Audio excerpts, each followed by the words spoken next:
Real YouTubers share their stories. This is a story about a tournament last year. I want you to know I truly don't like. I normally plan the first line and a half, and then the rest of it I make up. So if I ever sound confused during the second half of the intro, that's why. Anyway, what's going on? Hello YouTube. I come bearing message of my computer's not plugged in. Do we think the computer's gonna die before? Okay, if the recording ends randomly, it's because my computer died. How much time do I have on this thing? 60%? That's fine. I don't want to plug it in. Anyway, hello. I'm close to the mic. This is Wolfe Glick speaking into the mic. Hello, this is your captain speaking. Today we're facing tailwinds of about 312 degrees. I don't know how this stuff works. What was I saying? Okay, anyway, so I was thinking about what to record, and I came to the conclusion, I was going through my idea list, and I thought I could share a story about how I became the three-time U.S. Nationals-ish, tournament-ish winner. I say ish because the title of the tournament changed in 2016, as I recall, or 2017. The title of the tournament changed. Back in the day, we used to have these tournaments called nationals. They were for certain like countries, I guess, but like anyone could participate. So like, for example, you could be from Germany and still go to France's nationals. So we had U.S. Nationals. That was what it was called for many years. And I won the event in 2011 and 2012. No footage exists from 2012, but I could react to the 2011 one if you all are interested. The first time I won Nationals. And yeah, then it changed in 2017 and onwards to the International Championships. So rather than having the U.S. Nationals, then it became the North American International. And whereas before there were like a bunch of different nationals, they kind of got, like Europe itself had 5 nationals, as I recall, back in the day. Spain, France, Germany, UK, and Italy, as I recall. Anyway, so all those tournaments, they got consolidated into 4 internationals throughout the year. One in Latin America, which is traditionally in Brazil. Then in Australia is normally second, which is in Melbourne or Sydney, depending. And then the European one was in London, I think, 2 times, and Berlin was also supposed to be 2 times, but only once because the second one got canceled. And then the last one's normally in Columbus or Indianapolis, normally Columbus. So yeah, anyway, that's kind of the backstory. So now we have these 4 internationals. And so I won this tournament, the North American equivalent of the U.S. Nationals, which was Nationals in 11 and 12, and then North American Internationals in 2019. I won it 3 times. And one of the times I won last year with a Pokemon that was not very popular in the current format, against an opponent who had also had a Pokemon that was not super popular in the current format. Hang on. I'm recording 2019 Nats reaction. Do you want to hop on and say anything or give any insight into the team? So I'm messaging Aaron Traylor here. Aaron Traylor is the one I built the team with. We had some help from other people, as I recall. Drive Time helped a little bit, so did Marcus. But yeah, basically, so the team was pretty cool. I'm having trouble remembering the specifics of the metagame, except that I remember that Xerneas was like broken. I don't remember the specific, like I don't remember everything about, like I remember all the sets and stuff.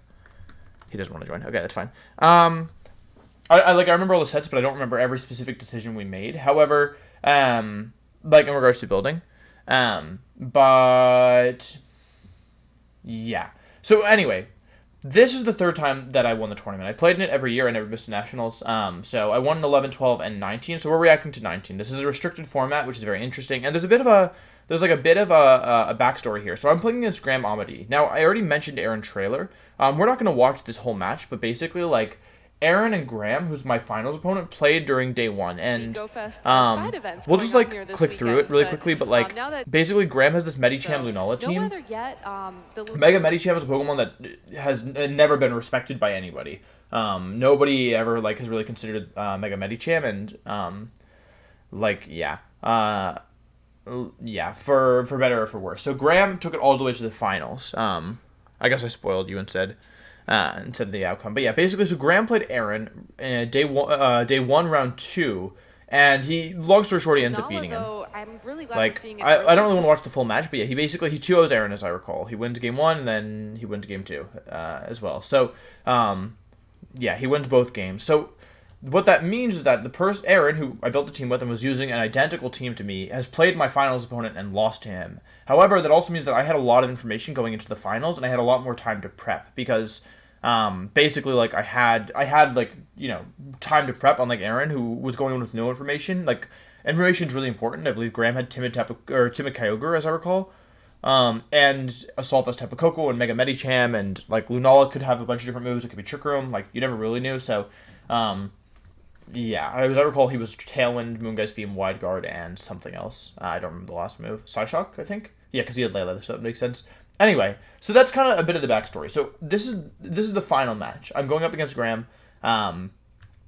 And first of all, I want to give a shout out to Graham. He does have a YouTube channel. He's a really nice guy. I definitely recommend you check him out. So yeah, if you want to see more of Graham, because he does build creative teams. Obviously, he took Mega Medicham, which is a really unorthodox Pokemon, a Pokemon that hasn't really had much success before or after him.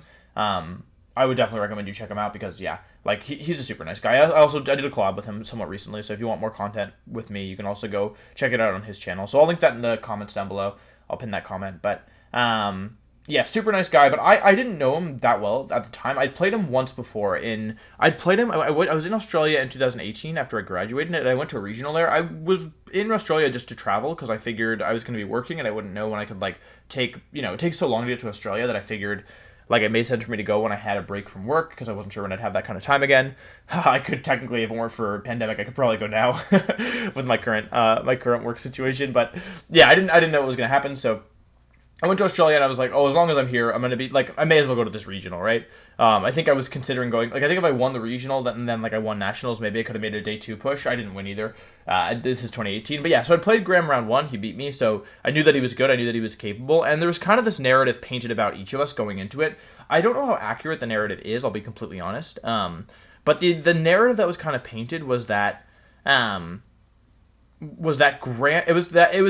called it sword versus shield. Like, that was kind of, I think there might have even been an article about it. People talked about my kind of inherent defensive playstyle, and Graham was kind of viewed as, like, the pinnacle of hyper offense at the time. Like, he was very, very, very aggressive, like to make hard reads, make plays that weren't traditionally safe, but had, like, basically high risk, high reward, whereas my style was described as more calculated, more measured, more safe, less risks, right?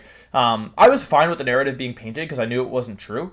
And I knew that also, like, it would probably benefit me if Graham believed it, so I didn't care too much about the narrative being painted, because the truth is that although in some ways I'm a very defensive player, it's not, to categorize my play as purely defensive is not entirely accurate. And I think if you, yeah, I mean, like, it's not, I try to play optimally, I try to play safe, but it doesn't necessarily mean that I'm not aggressive when I need to be. Sometimes being aggressive is optimal. I think also, to be fair, back in the day, like, in the 2013 through 2017 years, like, my playstyle, like, even 2018, honestly, maybe it's still happening, but yeah, like, I definitely leaned, like, towards more defensive teams, which is just something that I'm trying to break out of, and I think I've done a decent job. Like, my 2020 teams have been pretty aggressive, but it is my kind of my go-to building. But anyway, yeah, so going into the match, it was going to be tricky. Basically, like, Graham kind of could demand speed control, and my team was relatively weak in speed control, as I recall. Rayquaza didn't have anything, Kyogre didn't have anything, Gengar had Icy Wind, but this is old Icy Wind, so it wasn't even that good, and also Gengar was kind of only there for,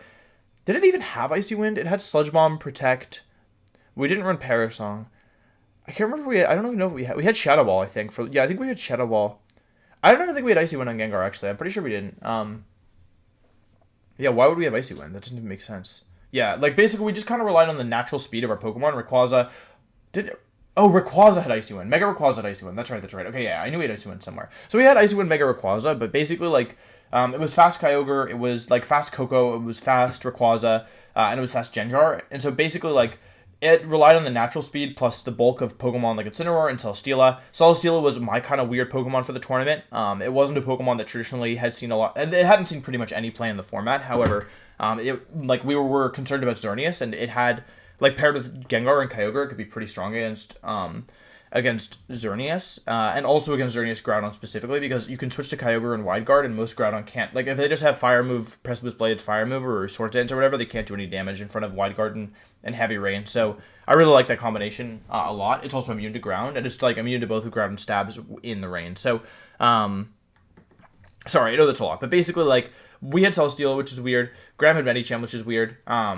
And, like, my team didn't have great speed control across the board. Like I said, I kind of relied on my tools, like positioning tools with Incineroar and Celesteela, and then just my natural speed to outrun things. And I couldn't stop Tailwind from going up. That was the thing. Normally, like, if the team had Tailwind, I could, like, do a decent job of setting it up because I had Rayquaza and Tapu Koko and Incineroar. But with Lunala plus a faster fake out and Medicham, which is also problematic because, like, how do I say it? Because, like, if they lead Lunala and Incineroar, I also can't stop the Tailwind. That's true. However, Lunala plus Incineroar don't really have as much offensive pressure against, like, for example, my Assault Vest Rayquaza, my Incineroar, even my Kyogre is pretty strong there, so, like, it's not that concerning. But with Medicham, it does so much damage. I believe it had Ice Punch as well. I think it was Fake Out, Ice Punch, High Jump Kick, and Zen Headbutt, so it was exerting a lot of pressure, so it's not something that I could ignore. So I couldn't stop the Tailwind, and if the Tailwind went up, it was looking kind of bad for me. So, yeah. So that was kind of the dynamic going in. So I had to find a way to win the game while effectively managing this very offensive team, because it had Kyogre. I was basically gonna have to deal with Lunala and Tailwind with the Z move, Kyogre and Tailwind, Medicham and Tailwind. Yeah, and potentially Scarf Type Lele and Tailwind. Oh, sorry, I watched everything on 2x speed. So. I thought so. Yeah. Please cheer as we bring them to the stage. First, from the United States. Oh, it's me. Let's hear it for Wolfe Glick. It's me. Oh, back when I had a haircut. Back when I had a short beard. It's Graham Amity. Oh, I think I say Amity. I'm sorry. It's Amity. I'm very sorry. We're so looking I feel like I call watching you guys Amity. play. Please shake hands. Might be. Take your seats. And let's get right to it. Both players have selected the teams, and here we go. It looks like there it is, Aaron. That Medicham and that Lunala lead for Graham. Oh, they just jump right into it. With Celesteela and Rayquaza, just as you predicted. So prioritizing the heavy offense here immediately. Medicham, of course. Something that's funny about the commentary, I've watched this before, obviously. I watched it back after. Oh, sorry, it's not cropping properly, is it? We definitely want to be able to see his HP bars. Sorry. I can fix it. I can do this. No. Dang it. So annoying. Okay, let's do that, and then let's do this. Make it super small.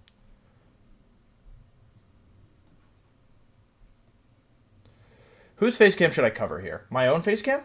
I don't think I do anything exciting in the face cam, so I'm gonna put myself right here, actually. I'm gonna go right here. That way I don't block anything.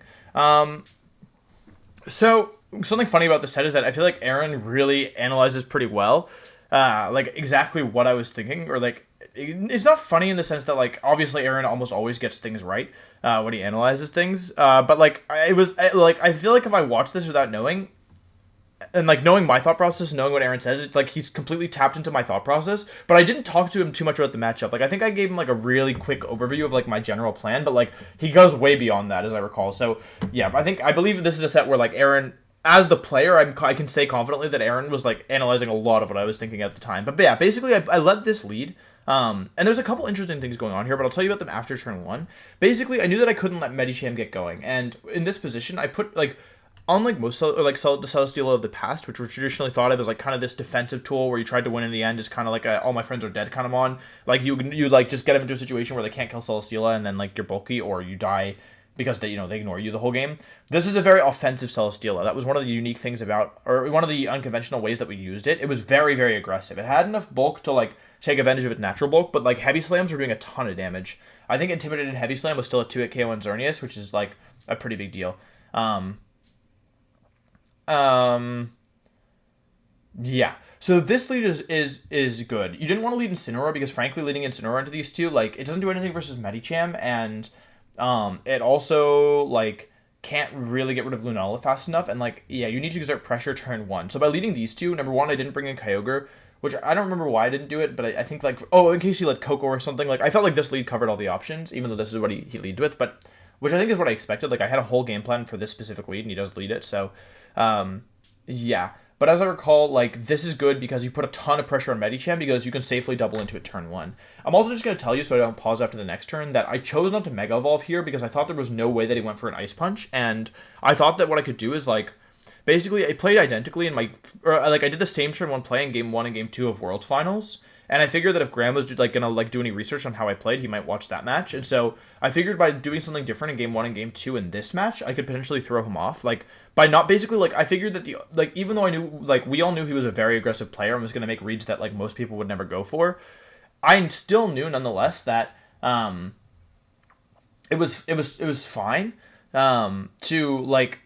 wasn't he was making aggressive reads, but he's not going to read me not to Mega Evolve. The reason Mega Evolution matters here is because regular Rayquaza is slower than Medicham, but Mega Rayquaza is faster. So basically, he would have to hard read me not Mega Evolving turn 1 when this is my only real Mega, other than Genjar, who obviously isn't coming.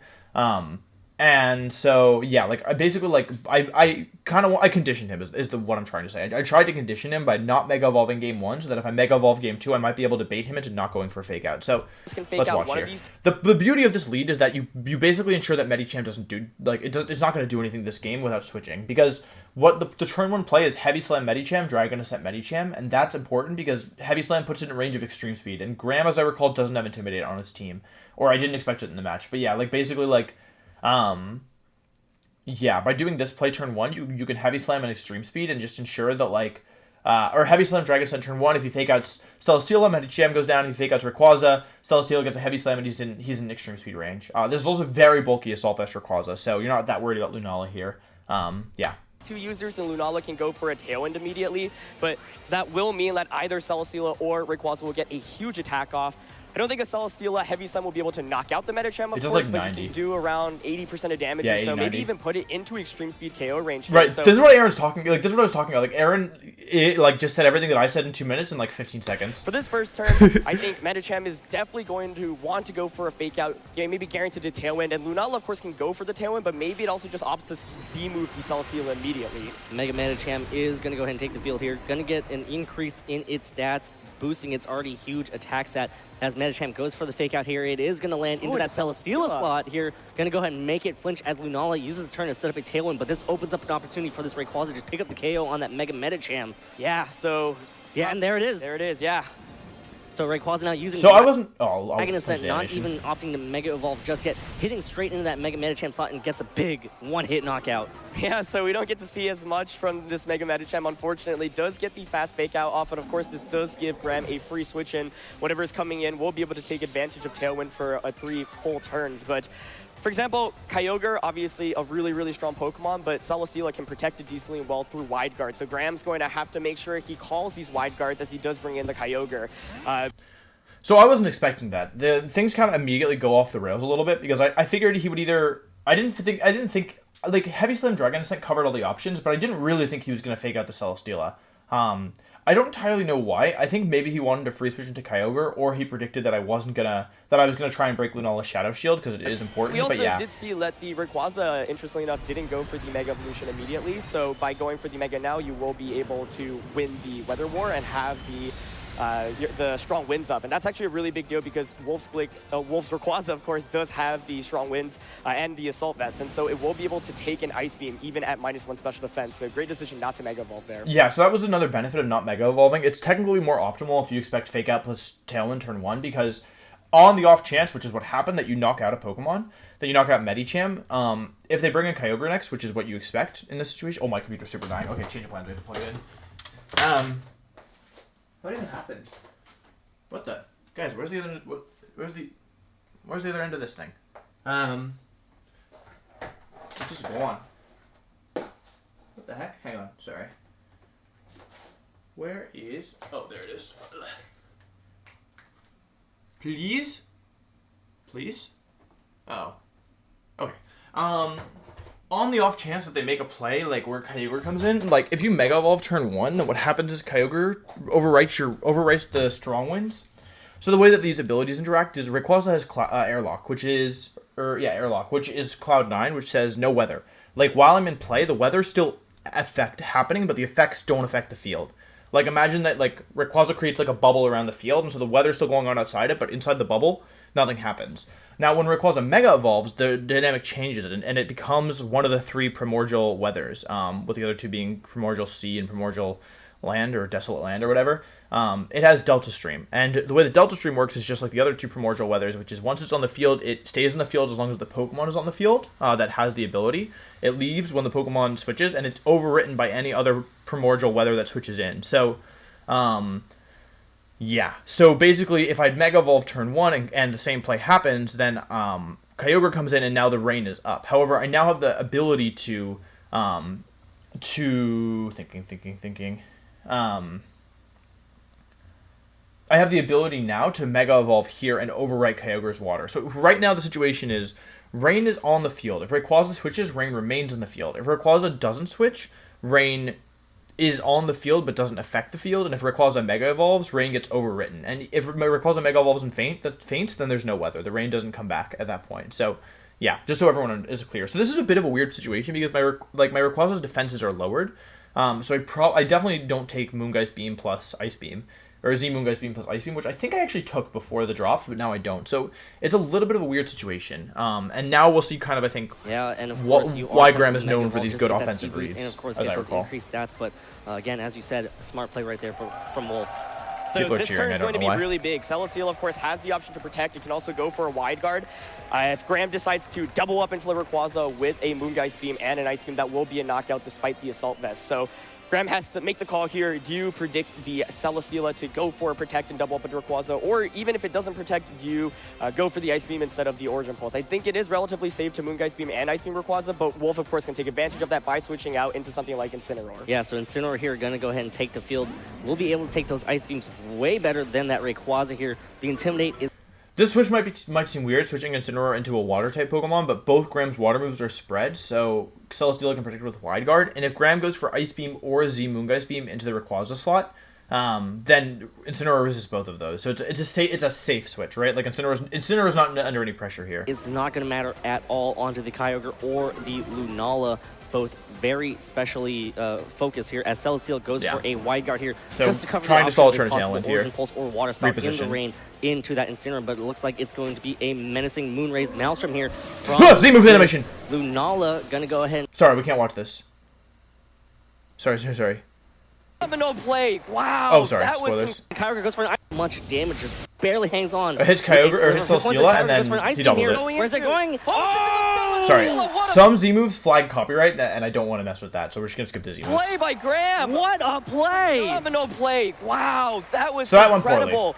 Graham going for that because, of course, the Rayquaza is a major threat, but a Dragon Ascent won't knock out the Lunala nor the Kyogre, especially because it's not boosted by something like a Life Orb or a Choice Band. So Graham making such a good play there. To be able to get rid of Celesteela this early on is a major, major victory, especially because that means Wolf no longer has the support of Wide Guard. Of course. So that turn went really badly for your boy. I made a safe switch, but he calls it perfectly. I wasn't sure if he'd go for that because, like, I think maybe, in hindsight, maybe protecting Celesteela, switching to Incineroar was safer, but I did feel like Incineroar was really important to beat the Lunala here. But removing Celesteela is really important for Graham. Because it's a phenomenal answer to Kyogre, which is a big deal. And yeah, it gives me basically, as long as Celesteela is on the field, I can always have an immunity to Water-type moves. Because both Graham's Water-type moves are spread moves, and I have Wide Guard, obviously. So the turn goes pretty poorly, but I do get Incineroar and Rayquaza, and there's still 2 turns left of Tailwind, and my Rayquaza is very bulky. My Incineroar is somewhat bulky, but not the same level. So you'll have to see how this turn goes. This definitely, the momentum feels like it's in Graham's favor, though. Of course, Incineroar does have the pressure of Fake Out. You can only Fake Out the Kyogre. Oh, the other thing worth noting is that Kyogre is very frail. It has no bulk, so Dragon Ascent will do, I want to say, 70 to 80% to it. So Fake Out plus Dragon Ascent will basically put it in range. It will put it in range of extreme speed. Probably should in this position. Main thing is Graham is taking advantage of that Tailwind, and that was just an excellent play, knocking out the Celesteela there, really paving the way for the remainder of this game. Yeah, and that Shadow Shield on Lunala is still intact here, so it will be able to take Lunala's ability means it takes half damage at full HP, which is very relevant. So even though it's 4 times weak to Incineroar, a Darkest Lariat at this point won't knock it out. Very handily. Rayquaza now Mega Evolving, going to go ahead and change that weather, going to go ahead and, reduce those flying type weaknesses with that Delta Stream and those mysterious winds. So Kyogre's Ice Beam, as you mentioned, will not be able to get the KO. So Kyogre fears fake out this Dragon Ascent here. That's why it prevent it from taking a fake out or even a big hit from that Rayquaza here, but no fake out from Incineroar. Psyshock from that Lunala hits into that Rayquaza, doing big damage since it's on its physical spectrum there, as Icy Wind from Rayquaza is revealed. Gonna go ahead and slow things down a little bit and also go ahead and break that Shadow Shield. Gonna go ahead and open up Graham's Lunala to a possible Dark type attack from the Incineroar here, as here comes a Darkest Lariat from this Incineroar, lands into that Lunala slot. How much damage is this going to do to this Lunala, who is so bulky? Lunala gets KO'd from that range. Oh, excellent play there by Wolf to counter Graham's excellent play from the previous turn. That was really, really well done. I think Graham going for the Protect there on Kyogre, doesn't want to take a fake out and something like a Dragon Ascent. So Wolf reading into that, doesn't care, gets the knockout onto Lunala, which is, of course, a major threat. Graham is down to the last 2 Pokemon, but, of course, Tailwind is still... So the reason I made that play, I maybe felt like I had to make a hard read. I don't remember the exact reasoning in the moment, because, you know, like, things were kind of not going according to plan, but I think I realized that Kyogre probably doesn't want to take a pick up plus Dragon Ascent. Icy Wind is solid just in general, drop the speed stat of Coco if it switches in, because it was Assault-Vest Coco, so I figured, yeah, maybe Kyogre protects or maybe it switches out. Like, he definitely doesn't want to lose. If he loses Kyogre, I was pretty confident he would lose to Incineroar. I also maybe was covering the option of having Tapu Lele in the back. Like, although I don't think I take Water Spout out of... I don't remember the calcs of the thing. Like, I probably knew at the time if I took Water Spout or not, in which case, like, that play makes some sense. But I think I didn't expect Lele to come to the matchup. As I recall, like, I haven't covered Lele this whole time, but, yeah. Although if it was Lele, he probably is in pretty big trouble against Coco in the back. So, yeah, I don't know. Maybe... I'm sure there was more going on here than I can remember at the time, but... I figured maybe Kyogre protects or maybe it switches to Coco, and it was probably important just to get rid of the Lunala as fast as possible as well, because like I did need that thing gone. I didn't want a second Tailwind going up. There is So no I'm up 3-2, but technically like both Coco and Kyogre threaten big damage or Rayquaza is the truth. And oh sorry, I'll mute that. Yeah, so both like they threaten big damage on both my Pokemon is the truth. And I could, yeah, like, it's definitely a little bit, just a wee bit awkward, I would say. So, even though I'm up a Pokemon, with the Tailwind still having one more turn left, this is not over by any means. Like, you might even argue that Graham's in a better position. Again, it's Assault-Vest Coco and Timid Kyogre. And my last Pokemon is Coco here. Pressure now. But I'm Z-Move Coco. And, yeah, I mean, Tapu Koko, a great Pokemon to have in right now. Incineroar doesn't really have too much of offensive presence. Of course, can go for some chip damage with the Darkest Lariat onto Kyogre, but... the key thing here is Rayquaza's Assault Vest, so it can't protect, and Graham can use that knowledge to definitely target that slot. We haven't seen too much of Graham's Tapu Koko, but this is a very, very close game. Both players really trading blows back and forth. And Rayquaza now using extreme speed, going to go ahead and throw out some damage on that Kyogre, about 30% Wild Tapu Koko reveals Wild Charge, as the Mysterious Winds weaken the amount of damage that Wild Charge does to the Rayquaza, bring it down to about... I don't know if you saw, but I was watching that and I was like, oh, that did way more than I expected. I think I was minus defense nature, but it still did way more than I expected. And like, I reacted in the player cam, like, also like I turned my head, I was like, oh, that did too much. But I extreme speed the Kyogre to weaken the Water Spout. I'm pretty sure it guarantees that Incineroar lives. Some recall here as Kyogre goes for a Water Spout. Or maybe I thought like Rayquaza's going down anyway, so... this Rayquaza and Incineroar. Rayquaza oh, I definitely lived at full absolutely HP, nothing, but yeah, as still. Incineroar hangs on as well, so... you know, Incineroar now using U-turn, going to go ahead and land into that Kyogre and going to go ahead and switch out. Nice play there, really on both ends. So Wolf going for the extreme speed, making sure that the Water Spout does less damage, and you see just how great the Assault Vest is there.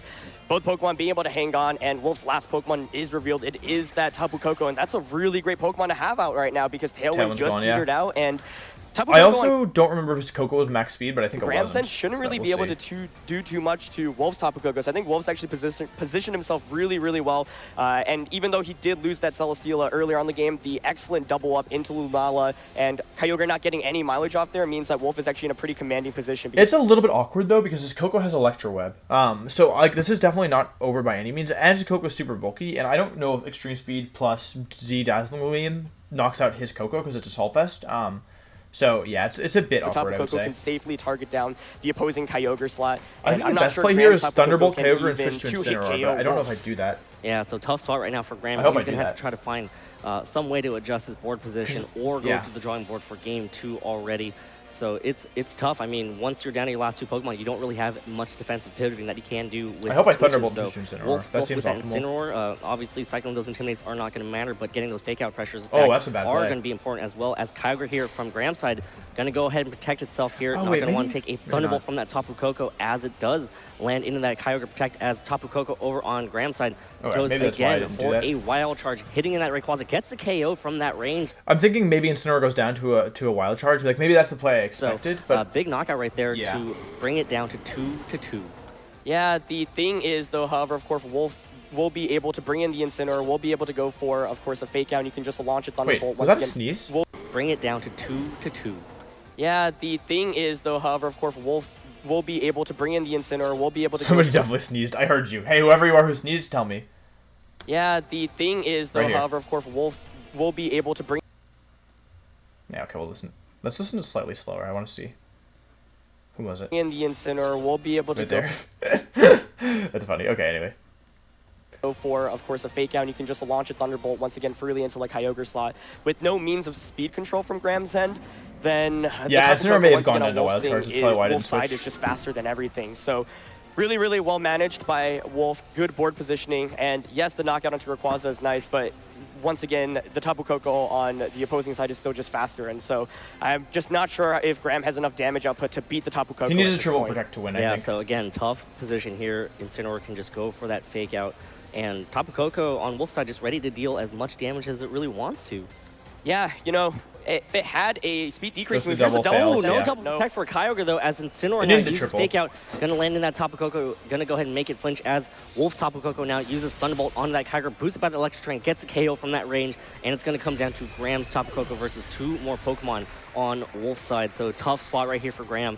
Yeah, it looked pretty difficult. I don't think Graham really had too many options after the beginning, or after Tailwind expired. Wolf brought out Tapu Koko exactly out at the right point, and yeah, I mean, even though Graham made such a nice read And by the way, that extreme speed U-turn turn from earlier, that's where it really starts to come into play because the chip damage in Kyogre puts it in Thunderbolt range. Kyogre has like insane special defense, like really, really good special defense. So that chip damage, putting it in Thunderbolt range was very that important. Celesteela, So Wolf that was really something that was set up countered with it earlier with that. immediately. Like it might have looked like a weird turn at the time to go for E-speed like U-turn and basically trade like almost 100% damage on my side for like 35% on his side, but it's very important in the end game. The excellent read with the Icy Wind and the Darkest And I'm Lariat. drinking and water because it's important to stay hydrated. Let's that go. is a Pass really Wolf. big deal because Graham basically didn't get enough out of his turns of Tailwind, even though he did get that knockout onto Celesteela. Had Kyogre gone for a big water And spot you know off what? that Cheers. turn, that Cheers, actually Pass could have Wolf. decided This the is to game. you. But of course, it's really difficult to go for a play like that because Wolf could have just went for fake out, Dragon Ascent to the Kyogre, and then it would be an extreme speed KO range in this next turn. So Yeah, and here comes a I may have been quick able to win tackle without the from Z Wolf's move, side, but so gonna go ahead and I just didn't ensure like that he the knew I KO had it, so there was no reason not to do onto it. Graham's opposing Tapu Koko is able to ensure his victory here in game one. Of course, that is more information for Graham to know. I was that confident he knew Tapu at least, Koko like, is yeah, actually it was, carrying like, that the last set of type the tournament. attack. So that should wrap it up here for game one between Wolf and Graham. Wolf taking it in pretty good fashion, although Graham did claw it back here as Tapu Koko hangs on with just a sliver of hit points. Gonna go ahead and Okay, go for a would've wild survived, charge but I into that couldn't crit and Incineroar. lost. Again, more recoil, but here comes Incineroar's Darkest Lariat, and that will do it for game one here. Wolfe Glick takes it. yeah, that was a really, really fun We didn't game, have though. I felt like Flareblitz. both And I had to play 2 Ferrothorn, which is not fun, but we did not have Ferrothorn. We players did were not have making Flareblitz. really nice plays, and you can see Wolf's game plan. I was actually a little bit surprised to see the fake out have gone into Celesteela in the beginning of that game, just giving up Medicham for free, but it certainly makes sense on Graham's end because if the Celesteela is heavy slamming the Medicham, then actually it's just an extreme speed KO range the next turn. So, I mean, Graham kind of has to go back to the drawing board. Is he comfortable leading with just Medicham and Lunala again? Because Wolf's strategy has basically been to knock out the Medicham, which puts on so much pressure against everything that he has. Of course, had Graham made 2 of the reads back-to-back, you know, we saw that really, That's really true. great double up. In Like I only won that game because it was basically like turn 1 went to me, turn 2 went to him, and turn 3 went to me. But if 2 of those turns, well, turn 1 always goes to me, I think. But yeah, like if one of those turns goes differently, then it could be problematic for sure. Especially like if he water spouts in front of, I guess maybe I went for the Icy Wind Darkest Lariat, knowing Incineroar lives a water spout. Like I guess that's a calc I must have known because it didn't look like I was gonna go down to a water spout based on how much the second one did like after extreme speed stuff. So, yeah, so I guess that play makes some sense in that case as well. But Yeah, if I get that turn where I KO the Lunala wrong, I almost certainly will lose the game, I think. Celesteela, but had he targeted and attacked with Kyogre the next turn, then probably would have won this game, to be honest, but it's really difficult to make two reads like that back-to-back, especially against a player like Wolf. So, yeah, the question is Graham willing to go back to the drawing board and give up Medicham immediately? Is that a Let's Go Wolf? Yeah, it's really difficult to make two reads like that back-to-back, especially against a player like Wolf. So, yeah, the question is Graham willing to go back to the drawing board and give up Medicham immediately, or does he maybe I don't know who that was, but thank you. A little bit? Yeah, absolutely. And of course, one thing that Graham might want to look into is possibly protecting that Mega Medicham a little bit better. He kind of just threw out that fake out, but then hand in hair, KO'd him. Wolf stressed, really removing real offensive pressure from Graham's side of the field. Yeah, certainly. One thing that is kind of interesting is that the Rayquaza, they're thinking Mega Evolve, so maybe if you think Wolf's not going to Mega Evolve the Rayquaza. So it might be something weird that I'm thinking here, because I already this plan worked for game 1 and game 2. But I think at this point what I do at points like this is I'm not deciding on my leads at this point. I've probably already clicked the 4 Pokemon I want, but I'm probably playing through like every possible situation that goes turn 1 and then turn 2. Like what I'm probably doing is thinking, okay, if I end up in the same situation turn 2, how do I adjust? So that's what this time is here. I actually can tell from my expression that I'm almost positive that's what I'm doing. Like this isn't about team preview for me right now. It's about playing through every situation and coming up with like selecting optimal pathing, if that makes sense. Rayquaza, again, you can actually double up into the Rayquaza with or maybe I didn't know what Pokemon to bring, but I'm fairly certain I'm doing the same thing. Before you can even get an attack off. That could be interesting because then, yeah, even if Celesteela heavy slams the Medicham, it won't be in threat of something like an extreme speed, and you'll still have the Shadow Shield. So really curious to see how Graham adjusts here. Medicham and Lunala certainly still work, so just have to play it a little bit differently or make a bunch of really great reads while the Tailwind turns are up. And look at that thinking! I'm definitely thinking. My brain is on. Jumping into game 2 between these two players in the Masters Division Finals, Graham versus Wolf. Graham here trying to force a game 3 as Wolf back when I had a short beard. I left my razor at DC, so I don't have it right now. I have really long eyelashes. You can really see them in the shot. People like used to ask if, oh, thanks. Wait, am I live? Oh, thank goodness. I'm not live. People used to ask if I was like wearing guyliner and no one's ever asked me if I had eyelash extensions, I think, but I don't. But yeah, you can see I have very, very long eyelashes. Like, I think this is a nice shot of them. What do you guys think? Rate my eyelashes out of 10. I actually don't know what nice eyelashes mean, but they're certainly long. I have very long eyelashes at the very least. So yeah, if you want tips on how to have eyelashes like mine, I don't do anything to them. So just do that. Okay, continuing. Feel it yet again as Graham leads with Medicham and Lunala. How is this game going to play out differently than game 1? Yeah, so once again, of course, Graham has the option to go for the fake out onto either of these. Last time we saw it go into Rayquaza, and you trade Medicham for Tailwind, basically. I mean, that's going to be difficult to go for again because even though, once again, Graham made the perfect read on that first turn, and that's a tough read to make. I mean, Wolf maybe wants to protect the Celesteela a little bit better this time around. Then, yeah, you're not really going to get very far. So, like I mentioned, if you expect Rayquaza to not Mega Evolve, maybe you actually double up into it here and just try to get a knockout while just taking 60 to 80% of damage from Heavy Slam onto Medicham. You can even switch out the Medicham into something like, Tapu Koko, but I don't really... I mentioned earlier that if you think you're going to get fake out, or if you think that Medicham's not just going to raw attack, if you think it's not going to Ice Punch your Rayquaza, then it's always optimal not to Mega Evolve. Or not always, like, if you expect Rayquaza not to take damage this turn, basically, it's optimal to not Mega Evolve, I think. However, now I know that since I didn't Mega Evolve game 1, that it's no longer safe to not Mega Evolve. So I always have to Mega Evolve here game 2. I really think a switch is really great here, but I think Wolf is almost always doubling up into Medicham here. Yeah, and as you see, I do Mega Evolve this turn. Is going to go ahead and take the field here. Going to go ahead and just Mega Evolve right off the bat and become the fastest Pokemon onto the field, which could be problematic here if Graham decides to go into the offensive here.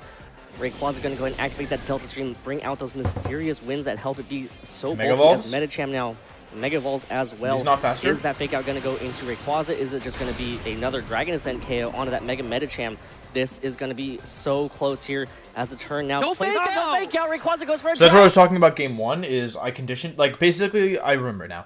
The not Mega Evolving had two things. Number one, it was optimal if like if I wanted to overwrite the Kyogre the Primordial Sea with my Desolate Winds, Strong Winds, Delta Stream. So it was good for that reason, but also it set me up well for future games where like it wasn't gonna like if he fake outs turn 1, then Mega Evolving doesn't really matter, but it just basically gives me an opportunity to winning, like to take, or not to win a game, but to take a big advantage more or less for free.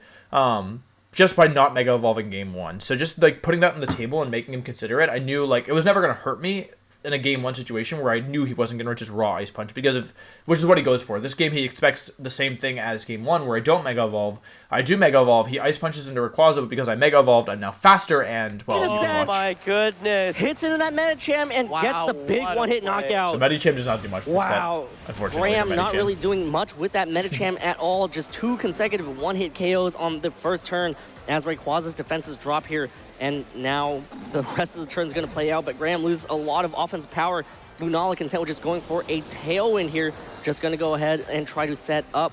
And it looks like Celesteela going to go for a heavy slam. That is going to go ahead and break that Shadow Shield. So breaking the Shadow Shield is a big deal on Lunala. You saw the last game I had to double into Lunala in order to get rid of it. But, like, yeah, like you were not always going to be in that position. And Lunala is immune to my only form of priority, which is like extreme speed and fake out. So breaking the Shadow Shield is really hard. Because once the Shadow Shield is broken, of course, you do have Darkest Lariat. It's a pretty solid like option that you can go for. However, like actually breaking the shield when he's setting up Tailwind right away is difficult. So that's like the Medicham KO matters for 2 reasons. Number 1, Medicham does 0 damage and feints and is off the field, so that's good. But it also matters because by KOing Medicham, the heavy slam that I aimed at Medicham is redirected into Lunala, and now the shield is broken. So that's why the Mega Evolution turn 1 and KOing the Medicham in one shot is so impactful. That Lunala. Yeah, so had Graham gone for the same play this first turn, it actually would have worked out better than the first game because Rayquaza did choose the Mega Evolve, so you get Kyogre in, and Ice Beam would guarantee... Oh, Ice Beam here still, of course, will knock out the Rayquaza, but the main thing is you've lost Shadow Shield on Lunala, so...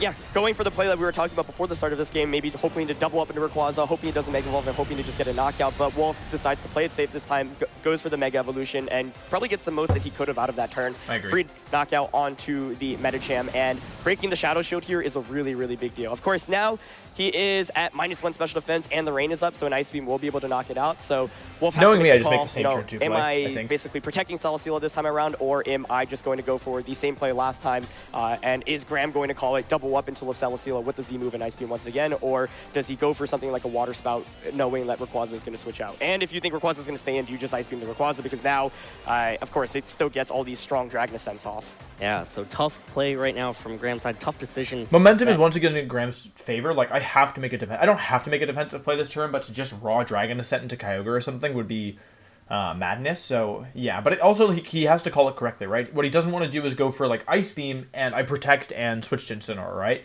He doesn't want to go for a Z move and have me protect, right? He doesn't want to... And he has to keep in mind that if he goes for something like Moongeist, Z Moongeist Beam, and Ice Beam both into Celesteela, and I just protect Celesteela and Dragon Ascent, or even Wide Guard Dragon Ascent, and put Kyogre in range, he's probably going to lose, because he needs Kyogre to beat my Incineroar. Without Kyogre, it's very difficult for him to beat Incineroar. His Lunala doesn't have Protect. And yeah, like, so, like, he needs Kyogre to win this game. Otherwise, so, like, yeah. So that kind of encourages him to go for Ice Beam to Rayquaza. But again, he likes to make these harder reads, so... he has to make here, you know, it's tempting to chase down that Rayquaza with an Ice Beam just to try to get the KO on a huge offense threat over on Wolf's side of the field. So here comes Rayquaza, going to go ahead and switch out, going to go ahead and switch into Incineroar, and is it going to be another play of Celesteela Same exact play. a Wide Guard to protect that Incineroar switch, as this, again, this Intimidate does not matter against this Lunala or this Kyogre. And here we go as the turn continues. Celesteela going for a Wide Guard. Is it going to play out just like it did in game 1 here, as Lunala just going for a regular Moongeist Beam. Going to go ahead and target down into that Celesteela slot, I believe, just to get some damage out onto the field. No, actually goes for that Incineroar slot, so it's not very effective at all as Kyogre goes for a Water Spout, but that is going to be protected by that Wide Guard. Yeah, great play by Wolf there. He actually goes for the exact same strategy as the first game, but I think that makes a lot of sense from his end, even if Graham doubles... I was going to pause and explain, but Aaron will just do it faster, so I'll let him do it. Into Celesteela. This time you're actually a little bit further ahead. Like, Celesteela will go down, but now you have Incineroar out, you can bring Rayquaza back out, and Lunala doesn't have its Shadow Shield anymore, so it's kind of the same mind games from the first game, but even more in your favor now. And with Graham going for that Water Spout last turn, Wolf is in a really fantastic position to stall out this Tailwind. You can go for a relatively free fake out if you want. Celesteela could even protect here if it wants to bypass a potential Z move from the Lunala, but Graham actually maybe reading into this and switching out into Tapu Koko. Tapu Koko takes the field, going to go ahead and activate that electric terrain here and boost its electric type. This is a really good switch by Graham. As the Lunala switches out, does not want to get KO'd just yet, as Celesteela goes for a Wide Guard again to protect that Incineroar. So this Kyogre not able to go for those really powerful Origin Pulses or Water Spouts, content with just going for an Ice Beam here to chip away at that Celesteela, doing some good damage as Incineroar now goes for a Darkest Lariat into what was that Lunala slot. Not very effective damage, so a smarter switch right there, preserving that Lunala for later on. That was a really, really good play by Graham, in my opinion. Yeah, like very, very, very smart. Basically, like I thought like, okay, maybe he expects Fake Out Leech Seed, or maybe like he expects, I don't know, Fake Out Heavy Slam. So what I'm actually going to do here is Wide Guard to make sure Incineroar can attack and Darkest Lariat. Again, I do need to get rid of this Lunala to win the game, so I just went for it. But this actually puts me in a really awkward spot where like Kyogre predicts Incineroar with Wide Guard, but now Coco's on the field. And I can predict Celesteela from the Coco damage with Rayquaza, but then I'd have to switch Rayquaza into potentially Nature's Madness to potential Ice Beams. Like, it's just kind of awkward. So yeah, excellent play there from Graham. I think instead of just getting baited into knocking out the Celesteela, committing the Z move, knows that he needs to conserve it for the remainder of the game. Tapu Koko also he could have just doubled into Celesteela there. Or like even regular Z moved into Celesteela and done a ton of damage. So great switch in here, and one for many reasons, of course. It has super effective attacks off against the Celesteela, and an electric type attack might just be able to knock it out. This is a really awkward position, I think. Rayquaza doesn't switch in. Also means that Wolf just can't click Wide Guard for free. Yeah, so Incineroar now switches out. It looks like a Rayquaza switch is going to be the play here for Wolf as Rayquaza switches back in. The Mysterious Winds are going to go ahead and replace that Heavy Rain. So again, that Delta Stream so important in preserving this Rayquaza here as Celesteela goes for another Wide Guard to protect from a possible Dazzling Gleam, possibly Tapu Koko, but instead here comes a Nature's Madness, going to go ahead and land in that Celesteela, taking down 50% from where it was as Kyogre goes for a Water Spout, but again, protected by that Wide Guard. So Graham makes a really nice play. Nature's Madness is annoying no matter who it hits. I'm very lucky it didn't hit Rayquaza there, in my opinion. That would have been really bad if Rayquaza takes Nature's Madness, because like it's kind of my main... It's just like such a good Pokemon, and it's so bulky. So yeah, very lucky that Rayquaza doesn't take like Nature's Madness Ice Beam. I switched and Wide Guarded because basically I was like, well, if I do this, you shouldn't be able to take a KO or anything. Like worst case scenario, go for Nature's Madness plus Ice Beam into Incineroar, but that just feels too risky. I feel like you're targeting Celesteela here, so this gets the strong winds in. It makes sure that Celesteela doesn't go down to an electric move plus an Ice Beam or something. It weakens both electric and ice and Celesteela. And I Wide Guard to cover the water options to me say, okay, like even if you like double into Celesteela, I won't take the Water Spout, so I'll still be okay. Yeah, these Wide Guards have been so huge, and Graham has been choosing to kind of walk into it, but you can't really fault him for that because there's so many mind games with Celesteela, but Wolf really content just to spam it, and it's been working out quite nicely. We talked about it before the match started, but this match would really come down to a question of how Wolf can handle this Tailwind. And once again, he's been able to stall out the first couple of turns and the first Tailwind. And it would be a lot more difficult for Graham to set up this second Tailwind if he wants to, because there is no fake out support from the Medicham. So really nice play once again, but still not in the clear. Of course, Rayquaza here does threaten Kyogre, but not with an immediate knockout. Here's an Electro Web. Wait, look at my face. Watch this. Still not in I didn't know he had Electro Web. Rayquaza here does threaten Kyogre, but not with an immediate knockout. Here's an Electro Web. Yeah, so Electro Web now lands I had no idea he had it. The Celesteela and the Rayquaza. Of course, that Mysterious Wind also protecting that Celesteela. So I think I knew Nature's Madness. I don't think I knew that much about it. I think maybe Nature's Madness Volt Switch. Like I think I assumed Skydrop and like Nature's Madness, Skydrop, Volt Switch, and Wild Charge. I think is probably what I assumed. You know, it's going to go ahead and slow I didn't know it had Electro just Web. a little bit. One stage. And after game one, I was like, oh, if he had Electro Web, he'd probably use it here, and he never used it. So I was like, oh, he doesn't have it. So I was not expecting that. That was not part of the plan. That's going to be really. This is old Electro Web speed mechanic stuff, so I still get to attack Rayquaza later next. On, since Rayquaza is such a speed Pokemon, as Dragon Ascent from this Mega Rayquaza now is going to go ahead and land into that Primal Kyogre and do some big damage right there. Kyogre hangs on with 30% of its hit points as Rayquaza's defenses drop, as Kyogre now goes for a Water Spout that is going to be connecting here. Big damage on that Celesteela. Well, nope, because it was damaged, but Celesteela hangs on. So this is bulky Tapu Koko, keep in mind. Look at how much this does. It is going to go ahead and hit into that Tapu Koko slot. Does good damage right there. A lot of damage to bulky Tapu Koko for a bulky Pokemon. But this is certainly a better turn for Wolf. You have put the Tapu Koko most certainly in extreme speed KO range. Kyogre, it looks really close, but fantastically managed there. I really like the Electro Web. I'm actually shocked we didn't see it in the end of that first game, because that's exactly what I think Graham needed to maybe have a shot at it. But yeah, no Electro Web reveal until just now, and things are really getting quite low on Graham's end. Wolf still has a potential fourth Pokemon in the back. You'd imagine it is that Tapu Koko. If it is, then it will be able to just outspeed and knock things out. So a really great turn there by Wolf. Graham gets something off, but I don't know, the Rayquaza is just putting in so much work, and you can click extreme speed now. Yeah. Or you could just switch out. I mean, there's so many options, right? Yeah, like, Wolfe- I think I probably, at this point, like, I took a while to lock in there, like, 30 seconds to decide to move. I probably was, like kid in a candy shop, like, too much going on, right? Like, E-Speed Kyogre, is it in range? Unclear. E-Speed Coco, is that in range? Yeah. One of these Pokemon could switch to Lunala. I could, Wide Guard switch to Incineroar. It's such a safe defensive play, but, like, I have all this offensive momentum. Like, I have so much going for me. Also, like, almost everything is in Coco range now, which is really nice. And Coco's my last Pokemon. Again, I brought the same Pokemon, click so... Extreme Speed now. Yeah. Yeah. Or you could just switch out. I mean, there's so many 35 options, right? Like, Wolfe still has all his Pokemon intact. Do I switch here? Yeah, and that is tough, and I that do, is just okay. one Incineroar? thing that Wolfe is so well known Wide for, Guard? just being able to switch out.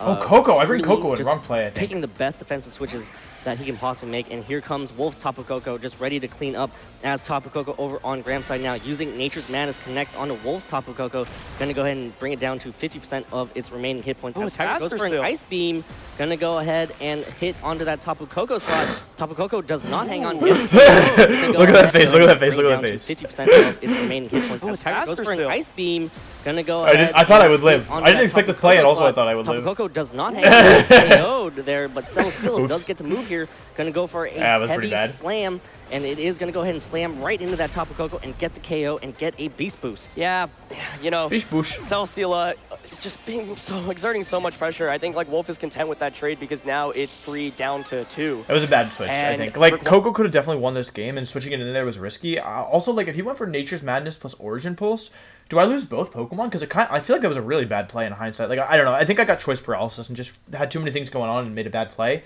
Like, it ends up working out because I got rid of Coco. Raza, more importantly, still has the Assault Vest, will be able to get Strong Wings intact, and an Ice Beam from the Kyogre won't knock it out this time. Celesteela is also healing back. Like, it's not terrible. Like, the turn doesn't go terribly or anything, but I think that if I lost both Pokemon there, I could lose. I'm just trying to figure out what I was supposed to do. Like, maybe E-Speed plus Heavy Slam or something could be good. I don't think I expected Origin Pulse in that position. Like, I guess I predicted a double up, or I think I probably, like, I think maybe I was content to sack Celesteela. I think probably expected Celesteela to go down there, like Ice Beam into Rayquaza, and then maybe, like, Volt Tackle into Celesteela? I don't know, honestly. Back from leftovers every turn. I don't think that play was good, though. As well, so. But yeah, I'm in a good position One now. of the questions I have is Extreme Speed going to do enough damage to the Kyogre? Looks really, really close, honestly. If not, I mean, Rayquaza still pressures Lunala, of course, with something wait. like a Dragon Ascent. The Celesteela is slowed down, but it already was going to be slower. Rayquaza right now, of course, the fastest Pokemon on the field. Giving up Tapu Koko does mean that you give up the fastest Pokemon, but the thing is, you'll notice that Incineroar defeats Lunala. This is a weird mind game because what you have to keep in mind is that Celesteela plus Incineroar, Celesteela plus Incineroar beats Kyogre, and Incineroar beats Lunala. So, like, basically, this is actually a pretty nice position at this point because you just have to do a little damage to something and then you're fine. As long as he doesn't Dynamax, which would be kind of bad. Like, Dynamax Lunala here would be kind of difficult to deal with, I guess, but... yes. Yeah, because the reason... So, Lunala can't touch Incineroar, it only has Moongeist Beam, I'm still healthy enough, it doesn't really matter, and I one-shot it at this range. Kyogre can't touch Incineroar next to Celesteela because you have Wide Guard, so... Yeah, basically, like, I have all the tools here, I just need to figure out how to get them into play at the right time. And Lunala really can't touch Incineroar at all, so all Wolfe really needs to do is find a way to knock out this Kyogre, and Incineroar should be able to win this game. Yep, and of course, Graham on the other side now has to prioritize protecting that Kyogre to be able to deal with that Incineroar in the But this back. is a weird mind game, because, like, so if you that's Dragon gonna Ascent Lunala, like, let's say Kyogre protects and I double into Lunala, I guarantee win the game. Let's say Kyogre doesn't protect and I Dragon Ascent Kyogre, I also guaranteed win the game. So, yeah. Priority number one for Graham, really, as Lunala needs to find a way to KO this Rayquaza, but like you said, it's still really healthy, still has that Assault Vest, and, you know, a menacing Moonraze Maelstrom. So he does protect. Is it going to be enough to KO that I don't Rayquaza cover it. I if Dragon Wolfe Ascent that even slot. allows that attack to even land? Yeah, let's see, the Dragon Ascent does Which is Go into optimal, the by the way. pack, your Kyogre does protect itself there, and it looks like that. Okay, the reason that's optimal is, let's say worst case scenario, he Tailwinds, then he needs to double into Rayquaza to knock it out. He can't knock it out in one shot. And again, like, I can just, like, E-Speed Heavy Slam or something. Although, maybe actually I just keep attacking into Lunala at that point. I'm not totally sure. And if he KOs Celesteela here, then I can Fake Out and Dragon Ascent into, or I can Dragon Ascent into Kyogre and Darkest Lair into Lunala. So it's a pretty safe play. The one situation is, like, if Tailwind stuff gets awkward, or, like, if Kyogre's not in Extreme Speed range, things get a little awkward. He's going to Z-move here into the... I'm just going to skip ahead here because we don't want to get copyrighted into Rayquaza. That Rayquaza, But I'm Rayquaza Assault hangs Vest, on so I don't take that much damage handily from right it. there as Celesteela now using Heavy Slam. Going to go ahead and connect into that Lunala. Broken the Shadow Shield earlier, does big damage as well. Bringing Lunala down to about It does so much 30% damage. right there. So, here comes some mind games. You know, Kyogre can go for the double protect, but of course, Rayquaza can also just easily protect as well and allow Wolf's Celesteela just get the KO on that Lunala. Yeah, I don't actually think Graham has a way to win this game at this point because you do have the wide guard on Celesteela, so even if Kyogre gets the double protect, Lunala's forced to knock out the Rayquaza, Celesteela will just knock out the Lunala, and then you have Incineroar versus Celesteela, and you can just click wide guard, Darkest Lariat, and Kyogre cannot touch the Incineroar. So yeah, Kyogre goes for protect here. It fails though, so it looks like Rayquaza's Dragon Ascent is going to connect onto this Kyogre, and this is it. I mean, yeah, Wolf's got to be able to taste the international... Oh, I did something. It's my fault. So I did something and I cut out the audio somehow. I don't know what I did. I think I unplugged my headphones. I don't know. I remember this is my fault. Close, and yeah, I mean, Graham's going for some plays here, but I just don't think it will be enough. Wolf really just had to go for the safe options after making some really, really great reads earlier on in the I don't know what I did. I definitely think it was my fault, though. I don't remember what I did. But now, this Celesteela I didn't do it on purpose. To make a move. And it is going to be a heavy slam, lands into that Lunala, and Wolfe Glick is your North American International Champion. Yeah, it might be Pokemon. I didn't mean to do it. I don't even know what I did. 2 times national champion, 1-time international champion, and of course world champion as well. Should we watch the interview? Well, yeah, sure. You have a lot of impressive wins under your belt. I'm so cool. I'm so cool. I don't say anything lame. What does this particular international championship win mean to you? It means a lot. With this win, I'm now the first player to win a regional and national, the World Championships, and also an international event. And just winning the event after having trouble with it, so many of the past few years. You might notice that I said I won 11, 12, and then 19, and there are a couple of years in between there. So it's really amazing. You said that you kept working and trying to improve and bring new things to your game. What was it that got you here today, you think? Celesteela. And why was that? Well, to put it simply, sometimes you're the Celesteela and sometimes the Celesteela eats you. It just beat so everybody. delicious. The team was bad and Celesteela was very good. So looking back, I'm like, oh, the team was pretty good. But I guess it wasn't. Thanks, Wolf. I know there were a lot of people that helped you practice and get ready for this. Who are they, and do you want to say Let's thanks? give them a shout out twice. Eduardo, Double shout out. Aaron, Brendan, Trey, Marcus, those guys all helped me immeasurably over the past few weeks, and also last night and this morning helping me prepare for the matchup. Really amazing friends, and I can't say thank you enough for all the help with that they provided. You're now going to be headed off to Worlds, very well set for that event. What can we expect from you there? I'm not entirely sure as to what I'll be bringing, but I feel like there's a good chance that I do well, and after having won the World Championships the last time we had a similar format to this, I hope to make waves. Great. Well, congratulations again. We wish you luck. Let's hear it one more time for your champion, Wolf. Yeah, okay, so we didn't make any waves at Worlds. I'm sorry. Well, actually, I mean, Aaron Traylor had a phenomenal run with the team. Is the truth? He made it all the way through day 1, and then he top cut Worlds. And I think, yeah, he was super fatigued as well. And the team was not amazing. Marcus got knocked out day 1, and I got knocked out day 2. I mean, I went 4-3. I definitely was not playing my best, to say the least, but yeah, Aaron did very well with it. It was a cool team for sure. Not a very good team in my opinion. I think Aaron mainly did well because of his own skill rather than the team helping him a ton. I think he was carrying the team more than the team was carrying him. But yeah, anyway, that's how I became the only player to win every level of tournament and the 3-time U.S. national-ish champion. So I hope you enjoyed. This is a cool match kind of to relive for me. I'm proud of how I played. I think I played well. I'm proud of the team, even though at the moment I said it was bad. I think it was a decent team as well. So, yeah, I'm proud of Celesteela. It was super good. As a medical, it was phenomenal at that tournament. So, yeah. Anyway, I think that's all I have to say. Let me know if you like this content. Let me know if you want to see more of this kind of stuff from your boy, because I've played in tournaments for the last, this would have been my 10th World. So there's a lot of footage of your boy online that I can react to. So if you want to see kind of big moves, big history lessons. I know that these Pokemon aren't relevant in the current format, but I mean, yeah, it's still interesting for me. I mean, I enjoy talking about it. So if you guys enjoy watching it, let me know. I think that's it. Thanks for watching. Goodbye.